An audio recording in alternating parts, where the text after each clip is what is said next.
Assalamualaikum, Wilujeng Enjing Dilan, tiasa abdi nyuhunkeun waktos sakedap. Waalaikumsalam. Wilujeng enjing oge ham.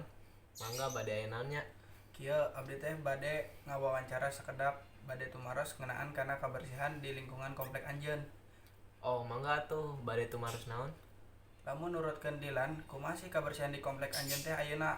Apa parantos bersih sadayana? Ari cekap di mah cekap bersih. Nanging tacan sadayana masih seueur oge anu kotor sapertos di jalan komplek anu sering dilewatan. Memangna sabaraha penting sih ari kabersihan di lingkungan komplek anjeun teh? Nya penting kacida tuh. Kapan kebersihan lingkungan komplek teh ngaruh pisan kana kasehatan orang sararea.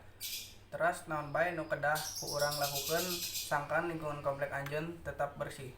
Nya gampil lah tuh misalkan kudu rajin kerja bakti dina waktosna sareng ngalakukan kegiatan bersih-bersih di saban dintenna. Teras sahabat anu kedah ngajagi kabersihan di lingkungan komplek anjeun teh? Nya orang sadayana lain ngan ukur panjaga kebersihan unggul tapi orang sadaya salaku wargi sareng sadayana kudu ngajaga kana kebersihan komplek ieu. Emangna naon sih pengaruh kabersihan ke lingkungan komplek teh? Nya seueur sabab kebersihan teh tiasa masian kenyamanan ke sadaya.